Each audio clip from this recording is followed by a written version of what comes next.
Hello दोस्तों, कैसे हैं आप? उम्मीद है अच्छे से होंगे। दोस्तों, केंद्र में नई सरकार के गठन के बाद अब केंद्रीय बजट की तैयारियां शुरू हो गई है। केंद्रीय वित्त मंत्री निर्मला सीतारमण ने शनिवार को बजट 2024 से 25 पर सुझाव लेने के लिए सभी राज्यों और विधानमंडल वाले केंद्र शासित प्रदेशों के वित्त मंत्रियों के साथ बजट पूर्व बैठक की है। जुलाई के तीसरे सप्ताह में केंद्रीय बजट पेश किया जा सकता है। उससे पहले आर्थिक सर्वेक्षण की रिपोर्ट जारी होगी। लोकसभा चुनाव से पहले 1 फरवरी 2024 को अंतरिम बजट लाया गया था। केंद्रीय कर्मचारी संगठनों ने भी वित्त मंत्री के समक्ष अपनी 9 मांगों की फेहरिस्त रख दी है। इनमें पुरानी पेंशन बहाली, 8वें वेतन आयोग का गठन, मेडिकल सुविधाओं की बेहतरी, staff benefit fund, restoration commutation of pension, income tax slab, home loan recovery व रेलवे की क्षमता में वृद्धि आदि मांगे शामिल है। जेसीएम, स्टाफ साइड के सचिव और एआईआरएफ के महासचिव शिव गोपाल मिश्रा ने 21 जून को केंद्रीय मंत्री निर्मला सीतारमण को पत्र लिखा है। उन्होंने अपने पत्र में कहा है, केंद्रीय कर्मियों को आने वाले बजट से बहुत उम्मीदें हैं। कर्मचारियों की मांगों में सबसे ऊपर पुरानी पेंशन बहाली है। मिश्रा ने कहा, ओपीएस केवल एक पेंशन नहीं है, अपितु ये सामाजिक सुरक्षा का जरिया है। एनपीएस ने सरकारी कर्मियों के सामाजिक और आर्थिक सुरक्षा चक्र को तोड़ दिया है। 3 दशक की नौकरी के बाद जब कोई कर्मचारी एनपीएस में रिटायर होता है तो उसे महज 4-5 हजार रुपए बतौर पेंशन मिलते हैं। दूसरी मांग 8वें वेतन आयोग का गठन है। 7वां वेतन आयोग 1 जनवरी 2016 में लागू हुआ था। इससे पहले हर 10 वर्ष में वेतन आयोग गठित होते रहे हैं। अब डीए 50% के पार चला गया है। मौजूदा परिस्थितियों और महंगाई के दौर में वेतनमान, भत्ते और पेंशन लाभ का रिवाइज होना आवश्यक है। रेलवे में स्टाफ बेनिफिट फंड 800 रुपए पर कैपिटा कंट्रीब्यूशन फंड 2014 से स्वीकृत है। पिछले 10 साल में इस फंड में कोई बढ़ोतरी नहीं हुई है। इतनी राशि में उच्च शिक्षा संस्थानों में स्कॉलरशिप तक मैनेज नहीं हो सकती। प्राकृतिक आपदाओं के चलते स्टाफ को वित्तीय परेशानियां झेलनी पड़ती है। वे तनाव में रहने लगते हैं। खेल गतिविधियां, महिला सशक्तिकरण और आयुर्वेदिक व होम्योपैथिक डिस्पेंसरी आदि कार्य भी प्रभावित होते हैं। ऐसे में रेलवे कर्मियों की मांग है कि स्टाफ बेनिफिट फंड में इतनी वृद्धि की जाए जिससे उक्त जरूरतों को पूरा किया जा सके। अधिकांश कर्मचारी अपनी रिटायरमेंट पर कम्यूटेशन ऑफ पेंशन का विकल्प चुनते हैं। मौजूदा समय में कम्यूटेशन ऑफ पेंशन को रिस्टोर करने की अवधि 15 साल है।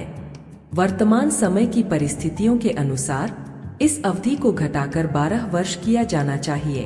केंद्र सरकार के सभी कर्मचारी इनकम टैक्स स्लैब में कवर होते हैं। उन्हें वित्तीय दिक्कतों के बावजूद यह भार उठाना पड़ता है।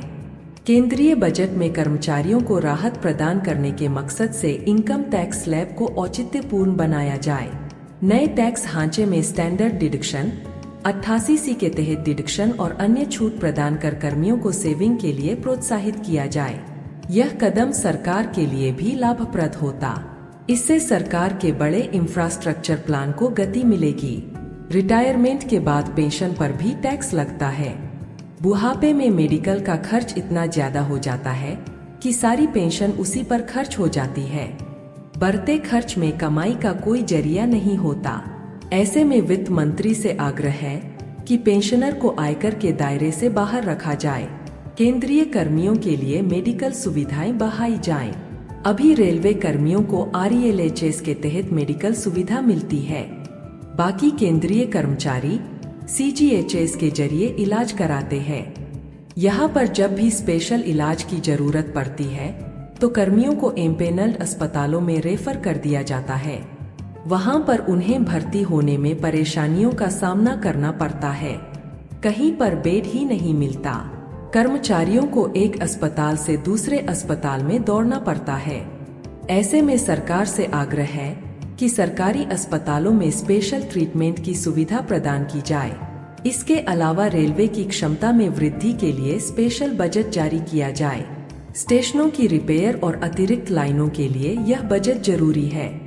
सुरक्षा के लिए कवच प्रोजेक्ट में तेजी लाई जाए। हाउस बिल्डिंग लोन एडवांस की शर्तों को आसान बनाया जाए। इससे पहले कर्मचारी संगठन प्रधानमंत्री मोदी से लेकर डीओपीटी मंत्री के साथ पत्राचार कर चुके हैं।